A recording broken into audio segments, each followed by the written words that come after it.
Sa 16. Bienvenidos al Seminario Reina Valera.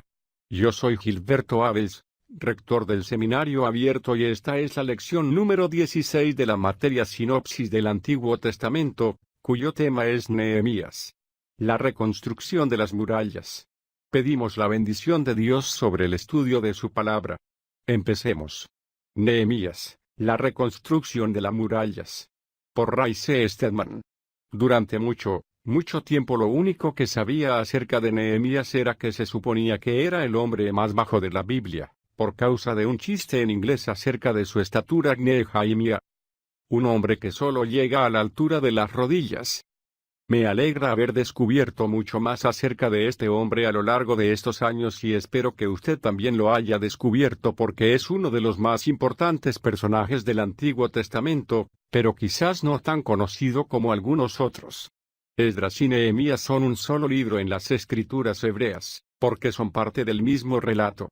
De hecho, los libros de Esdras, Nehemías y Esther corresponden todos ellos al mismo período general de la historia de Israel. En nuestras Biblias han sido invertidos en el orden cronológico en el que sucedieron. En otras palabras, de hecho Esther aconteció cuando Dios comenzó a moverse en medio de la cautividad de Israel con el fin de hacer que la nación regresase a su tierra.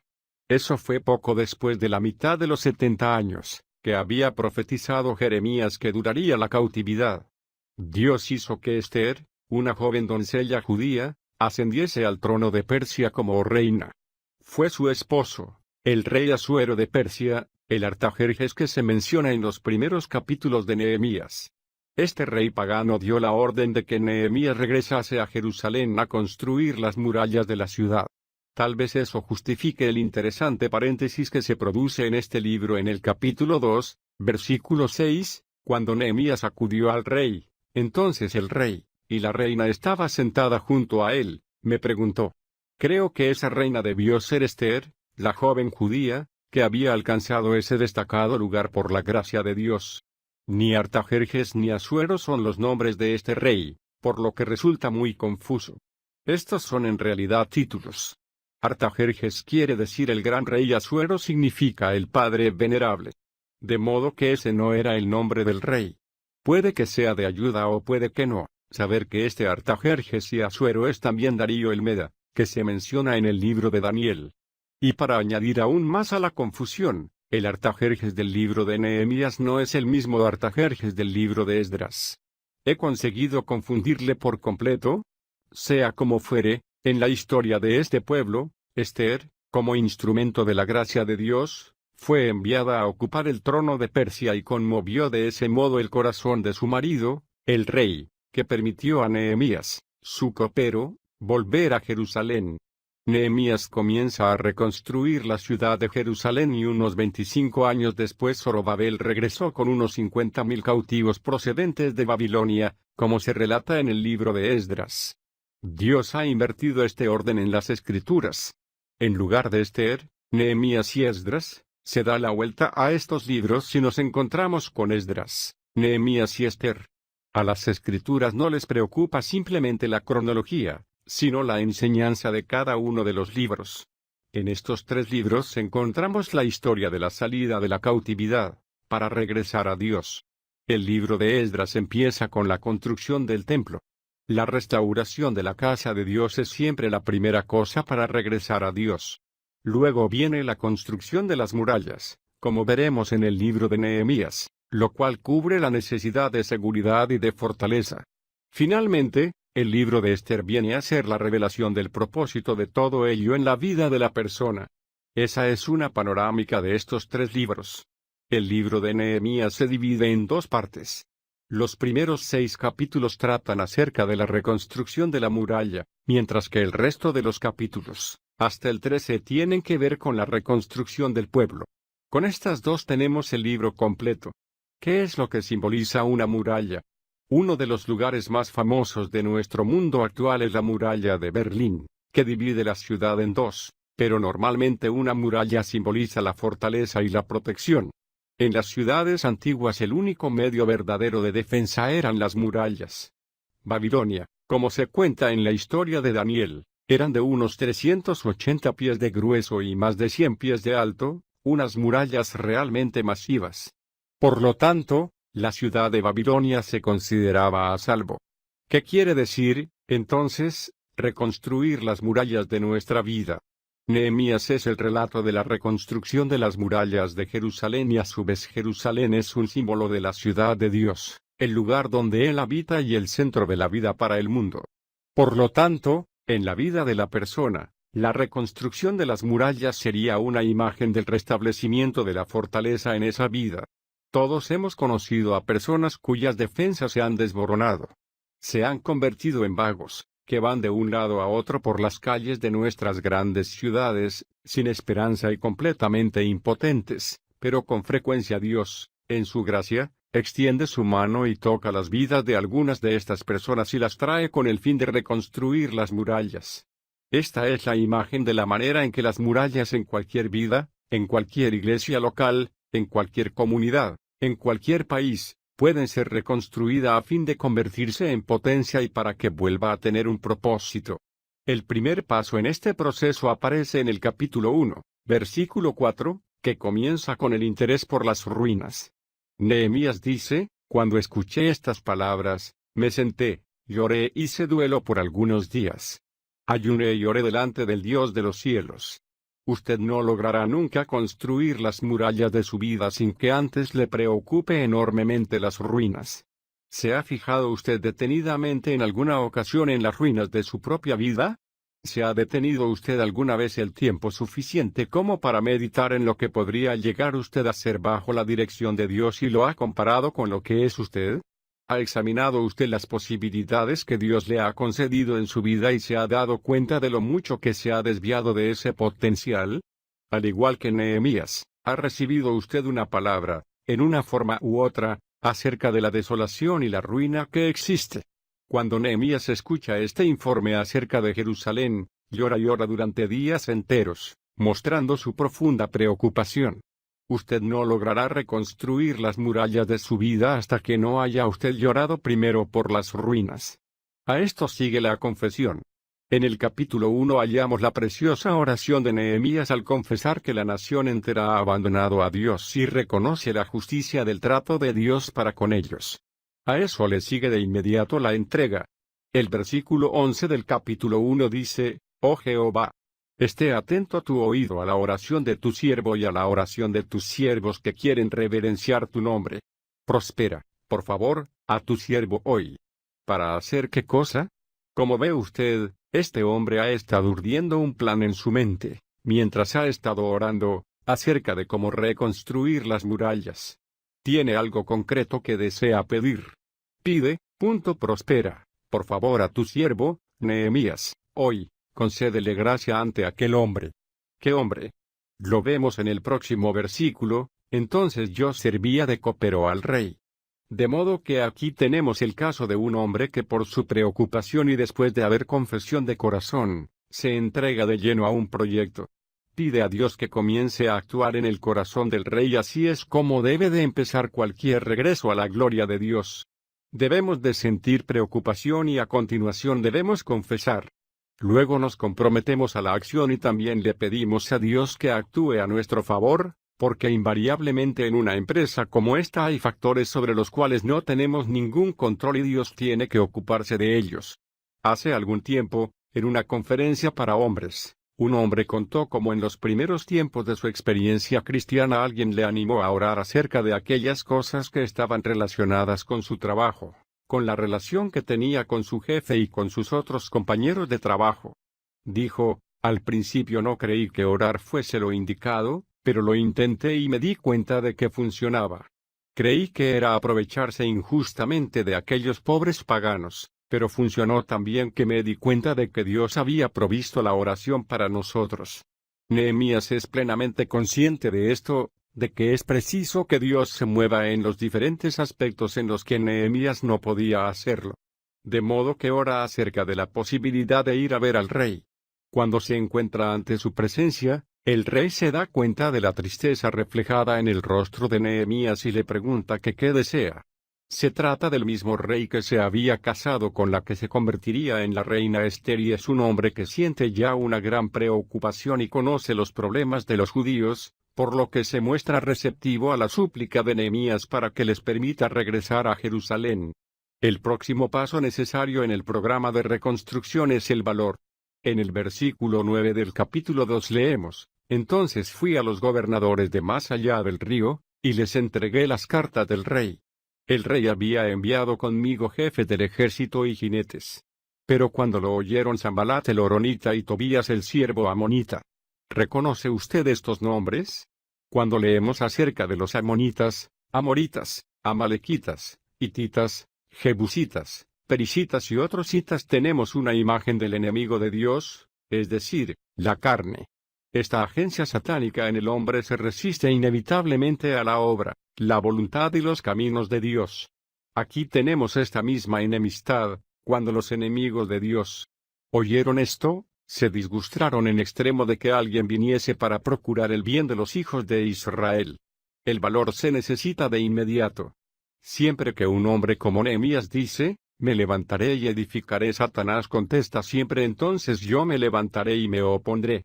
Satanás hace las cosas difíciles cuando nos proponemos regresar a Dios. Vemos además la necesidad de la cautela. Cuando Nehemías regresa a Jerusalén y cabalga por la ciudad de noche, no se limita sencillamente a colocar ladrillos uno encima de otro. No sale apresuradamente y hace que se sientan todos emocionados por edificar las murallas. De haberlo hecho hubiese caído en una profunda trampa tendida por sus enemigos. Lo primero que hacer es levantarse de noche, cuando nadie lo sabe, cabalga alrededor de las murallas de la ciudad y examina las ruinas, anotando con exactitud lo que es preciso hacer y realiza una inspección honesta. Estos tres principios de la reconstrucción, la muestra de preocupación, la confesión y el compromiso, así como el valor precavido, son básicos para hacer posible la reconstrucción. En el capítulo 3 nos enteramos de cómo llevó a cabo esta tarea de reconstrucción. Si las murallas de su vida están rotas, si sus defensas se han desmoronado, de modo que el enemigo le está atacando a usted por todas partes, y cae usted fácilmente en la tentación. Sugiero que preste usted una especial atención al proceso de la reconstrucción que encontramos en el libro de Nehemías. Lo primero de lo que nos enteramos es de que el pueblo estaba dispuesto a trabajar. En segundo lugar, que pusieron manos a la obra y comenzaron de inmediato a hacer algo al respecto. Nehemías, con la sabiduría que Dios le dio, hizo que cada uno de ellos se pusiera a trabajar en la parte de la muralla que estuviese más cerca de sus casas, de modo que participasen de manera personal en el trabajo. El resto del capítulo describe cómo realizaron la construcción. Todo ello giraba alrededor de las 10 puertas de la ciudad de Jerusalén. Se asignaba a las personas una cierta porción de la muralla, definida por las puertas que permitían el acceso a la ciudad. Al leer este capítulo, encontrará usted el nombre de las diversas puertas y los nombres hebreos son sumamente importantes. Quisiera describirlos rápidamente para su propia edificación y al mismo tiempo podemos sacar una lección de cada una de ellas. En primer lugar tenemos la puerta de las ovejas. Esta era la puerta a través de la cual se traían las ovejas a la ciudad para ser sacrificadas en el altar. Como es natural, la puerta de las ovejas representa al Cordero de Dios, cuya sangre fue derramada en la cruz por nosotros y, por lo tanto, revela el principio de la cruz. Ese es siempre el punto de partida para fortalecer su vida. Es preciso que reconozca usted el principio de la cruz. El hecho de que Dios va a moverse en su vida de tal manera que anule totalmente su propio ego, sus planes y su interés propio. La cruz es el instrumento del programa de Dios que sirve para hacer morir el ego y es a partir de ahí donde tenemos que construir para que tengamos fortaleza. El relato habla a continuación acerca de la puerta del pescado. ¿Qué le sugiere a usted la puerta del pescado? ¿Recuerda usted que el Señor Jesús les dijo a sus discípulos: venid en pos de mí, y os haré pescadores de hombres? Marcos 1:17. Esto representa el testimonio del cristiano. ¿Se ha derrumbado la puerta en su vida? ¿Se ha desmoronado la muralla alrededor de la puerta del pescado? Si es así, es preciso volver a construir esta puerta de defensa y la muralla, porque el Señor Jesús dijo que todo cristiano debía de dar testimonio de él. Si esta muralla se ha derrumbado, se encontrará usted con que a través de ella entrará una y otra vez el enemigo. Si no ha dicho usted nunca ni una palabra a favor de Cristo, si no hay nunca ningún testimonio en su vida, entonces la muralla está rota y es preciso volver a reconstruir la puerta del pescado. La próxima puerta es la puerta antigua, que encontrará usted en el versículo 6. ¿Qué simboliza esta puerta? Yo sugiero que representa la verdad. En la vida de muchos cristianos esta puerta está rota, porque ya no se basan en la verdad. La verdad es siempre algo antiguo y es sobre todo lo antiguo que lo nuevo ha de basarse. Alguien ha dicho muy acertadamente, todo lo que es verdad no es nuevo y lo que es nuevo no es verdad. Vivimos tiempos en los que la antigua verdad está siendo olvidada y en los que los hombres están eliminando todo lo que la Iglesia representaba, diciendo que ya no necesitamos esas cosas. Pero si permitimos que esa antigua verdad sea eliminada, nos encontramos con que la muralla se derrumba y los enemigos tienen libre acceso a nuestra alma.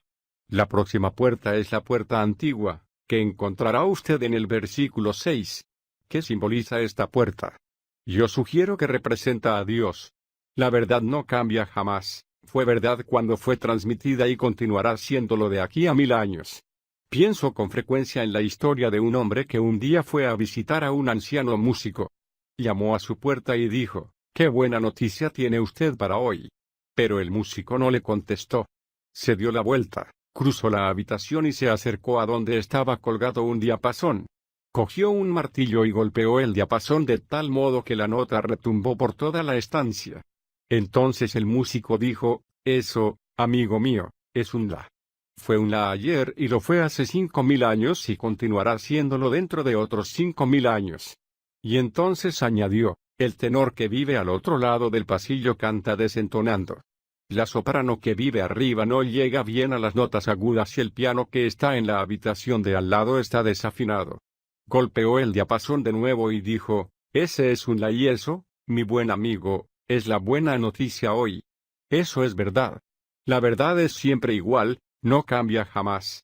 Necesitamos reconstruir la antigua puerta de la verdad. La próxima puerta es la puerta del valle y vemos de inmediato lo que sugiere. Es el lugar de la humildad, ¿no es cierto? Es un lugar de humildad mental y de corazón. Dios ha dicho en todas las páginas de las Escrituras que está en contra del orgullo del hombre. Él busca a los humildes y contritos, a aquellos que han aprendido que no son indispensables, que han aprendido a tener una baja opinión de sí mismos y una alta opinión de Dios. Lo que Él busca es esta actitud. Esta puerta del valle necesita con frecuencia ser reparada. A continuación está la puerta del manantial. Ese nombre nos recuerda de inmediato las palabras que le dijo el Señor Jesús a la mujer que estaba junto al pozo. El agua que yo le daré será en él una fuente de agua, que salte para vida eterna. Juan 4, 14. Esta es una imagen del Espíritu Santo, que es un río de vida que corre en nuestro interior, es decir, el Espíritu que fluye en nuestras vidas si nos permite obedecer a su voluntad y a su palabra. A esta sigue la puerta del agua, que es siempre el símbolo de la palabra de Dios. Lo interesante acerca de esta puerta del agua, contrariamente a la que se encuentra en el Capitolio de la Nación, es que no necesitaba reparación y era evidentemente la única parte de la muralla que aún se mantenía en pie. Menciona a las gentes que vivían junto a ella, pero no dice nada en cuanto a que necesitase ser reparada. La palabra de Dios nunca se avería, por lo que nunca necesita ser reparada y lo único que necesita es ser nuevamente habitada. Luego está la puerta del este. La puerta del este estaba en dirección a donde el sol sale y es la puerta de la esperanza. Es la puerta de la anticipación de lo que ha de venir cuando todas las pruebas y las luchas de esta vida terminarán y el glorioso sol nuevo saldrá sobre el nuevo día de Dios. Esta es una puerta que tiene que ser reconstruida en muchos de nosotros, que nos dejamos llevar por el espíritu de pesimismo de estos tiempos y nos sentimos desmoralizados por la desesperación de nuestra época. A continuación encontramos la puerta de los caballos. En las Escrituras el caballo es un símbolo de la guerra o, en este caso, de la necesidad de batallar contra las fuerzas de las tinieblas. Porque nuestra lucha no es contra sangre ni carne, nos dice el apóstol, sino contra principados, contra autoridades, contra los gobernantes de estas tinieblas, contra espíritus de maldad en los lugares celestiales. Efesios 6, 12. Esa es la batalla. La novena puerta es la puerta de la inspección o, literalmente, la puerta de la investigación. Este es, evidentemente, el lugar en el cual se llevará a cabo el juicio. De vez en cuando necesitamos detenernos a examinarnos a nosotros mismos, a volver a evaluar lo que estamos haciendo. Esto nos vuelve a situar, en la última parte del capítulo, en la puerta de las ovejas, que es la puerta de la cruz. La cruz debe de estar al principio y al final de cada vida. De esta manera tan maravillosa, el libro de Nehemías nos enseña lo que necesitamos hacer para fortalecer las murallas de nuestra vida. Los próximos capítulos, del 4 al 6, relatan la persecución que se produjo cuando estaban siendo edificadas las murallas de la ciudad. Como ya he sugerido, cuando empiece usted a reconstruir la fortaleza de su vida, se encontrará usted con que de inmediato surgirá una fuerza, tanto de su interior como del exterior, que se resistirá a la obra de Dios en su vida, ejerciendo toda la influencia que puede ejercer en contra de usted. La persecución que se revela aquí puede resumirse con 3 palabras: desdén, conspiración y sagacidad. Los enemigos intentaron burlarse o desdeñar lo que Dios estaba haciendo y cuando fracasaron, intentaron una conspiración. Se esforzaron porque los israelitas se vieran envueltos en el complot para echar abajo este trabajo y cuando no lo consiguieron intentaron distraer a Nehemías de su labor mediante toda clase de estratagemas sagaces que se les pudo ocurrir, pero cuando llegamos al capítulo 6, versículo 15, nos encontramos con esta maravillosa frase: la muralla fue terminada el 25 del mes de Elul, en 52 días. Un récord extraordinario. En la última parte del libro, en los capítulos 7 al 13, nos encontramos con la historia de una nueva instrucción y así es como se mantiene la fortaleza una vez construida. En el capítulo 8 nos encontramos con la importante reunión de todo el pueblo, convocada por Esdras, el sacerdote, que se nos cuenta además en el libro que lleva su nombre. Veamos los pasos que sigue. Comienza con la lectura de la ley. En el capítulo 8, 5 a 6, Esdras abrió el libro a la vista de todo el pueblo, así es como se predica, porque él estaba más alto que todo el pueblo. Y cuando lo abrió, todo el pueblo se puso de pie. Entonces Esdras bendijo a Jehová, el gran Dios, y todo el pueblo, alzando las manos, respondió: Amén. Amén. Luego se inclinaron y adoraron a Jehová con el rostro a tierra. Y leyeron del libro, de la ley de Dios, claramente, dándole sentido, para que el pueblo pudiera entender lo que se estaba leyendo. Esto no es otra cosa que una predicación de exposición, que era el primer medio de retener la fortaleza que representaban las murallas. Después de esto, el pueblo celebró la fiesta de los tabernáculos, cuando Israel tuvo que habitar en cabañas construidas con las ramas de los árboles para recordarles que eran sencillamente extranjeros y peregrinos en la tierra. A continuación está el recordatorio de las lecciones del pasado y en el capítulo 9 nos encontramos con la impresionante oración hecha por Esdras, en la que cuenta lo que Dios había hecho en la vida de este pueblo. Es siempre bueno que nos paremos a meditar en lo que Dios nos ha enseñado en el pasado y es una manera segura de conservar la fortaleza que Dios nos da. Después de esta oración, el pueblo firmó un pacto y acordaron hacer lo que les exigía la ley. Hicieron un pacto, disponiéndose a dar el paso de obediencia. Puedo decirles, basándome también en mi propia experiencia, que usted no podrá nunca conservar la fortaleza que Dios le da hasta que no esté usted dispuesto a obedecerle en lo que Él le diga. Es preciso que le obedezca cuando le oiga y sepa usted lo que Él quiere. En el capítulo 11 está el reconocimiento de los dones entre el pueblo. Están los levitas, los encargados de vigilar las puertas, los cantores y otros diversos ministerios que se llevaban a cabo en el templo. De manera semejante, se nos dice en el Nuevo Testamento que descubramos los dones que nos ha concedido el Espíritu y que los pongamos por obra. Aviva el don de Dios que está en ti, le escribió Pablo a Timoteo. Segunda Timoteo 1, 6. Si quiere usted conservar su fuerza, comience a usar lo que Dios le ha dado. El capítulo 12 relata la dedicación de las murallas, la reunión del pueblo que marchó alrededor de ellas con instrumentos, cantando y gritando, tocando los instrumentos y regocijándose, clamando con gran gozo. No hay nada que pueda añadir más a la fuerza que tenemos en el Señor que expresar el gozo del Señor en nuestra vida. El libro termina con una advertencia para que resistamos al mal. Podremos mantener nuestra fortaleza si adoptamos la actitud que adoptó Nehemías con respecto a Dios, que estuvo dispuesto a decir, no, a las fuerzas que podían destruir lo que estaba haciendo Dios en su vida. Fíjese bien en lo que tuvo que hacer.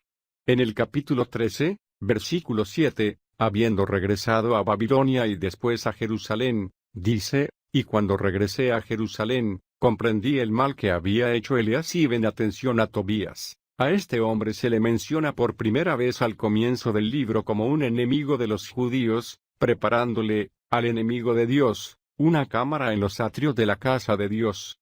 Había permitido a Tobías que se trasladase al templo. ¿Qué hizo Nehemías al respecto? Dijo, me puso terriblemente furioso y tiré todos los muebles de Tobías de la cámara. Tiró los muebles de Tobías a la calle, pero eso no es todo. Se encontró con que habían engañado a los sacerdotes, por lo que restableció el dinero que les pertenecía.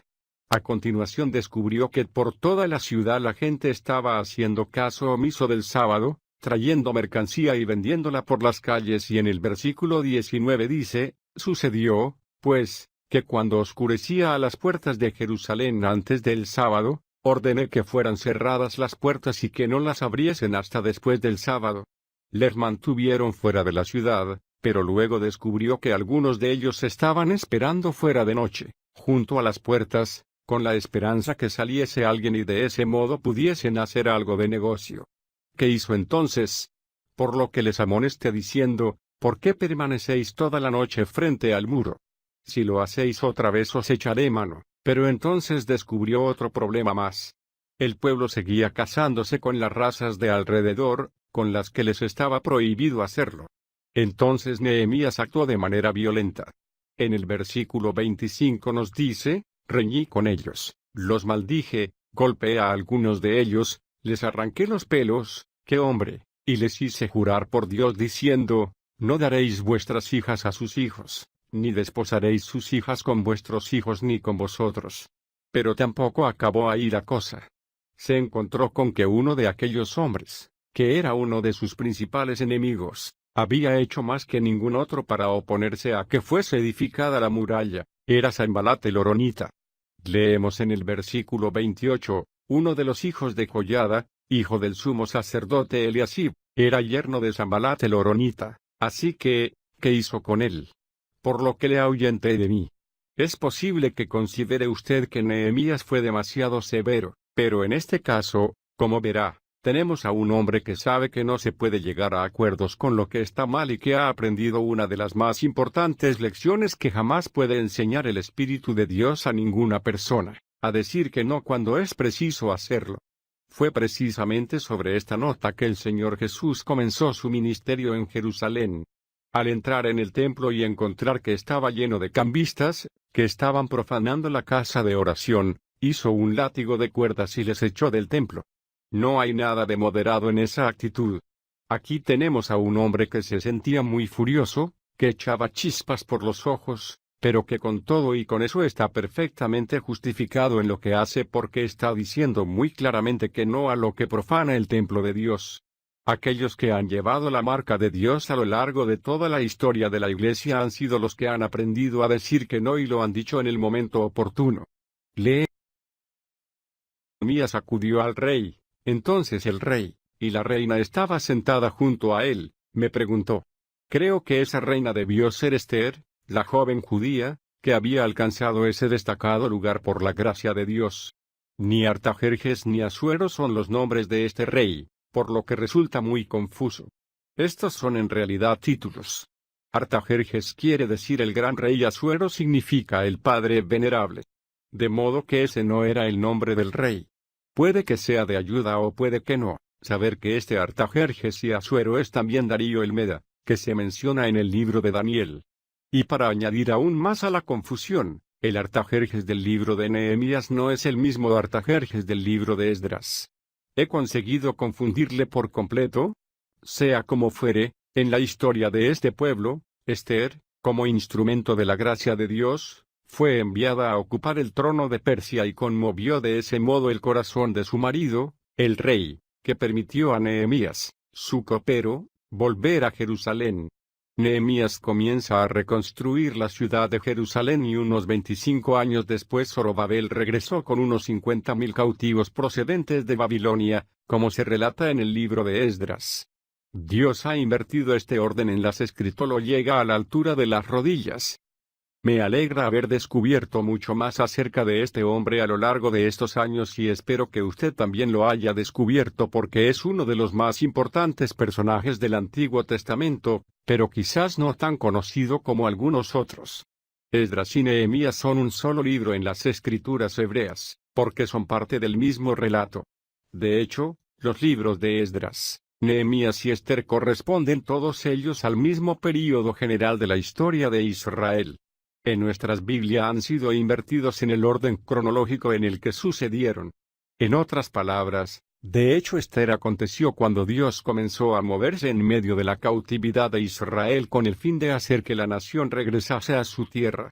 Eso fue poco después de la mitad de los 70 años, que había profetizado Jeremías que duraría la cautividad. Dios hizo que Esther, una joven doncella judía, ascendiese al trono de Persia como reina. Fue su esposo, el rey Asuero de Persia, el Artajerjes que se menciona en los primeros capítulos de Nehemías. Este rey pagano dio la orden de que Nehemías regresase a Jerusalén a construir las murallas de la ciudad. Tal vez eso justifique el interesante paréntesis que se produce en este libro en el capítulo 2, versículo 6, cuando Nehemías a 16. Bienvenidos al Seminario Reina Valera. Yo soy Gilberto Abels, rector del Seminario Abierto y esta es la lección número 16 de la materia Sinopsis del Antiguo Testamento, cuyo tema es Nehemías. La reconstrucción de las murallas. Pedimos la bendición de Dios sobre el estudio de su palabra. Empecemos. Nehemías, la reconstrucción de las murallas. Por Ray C. Stedman.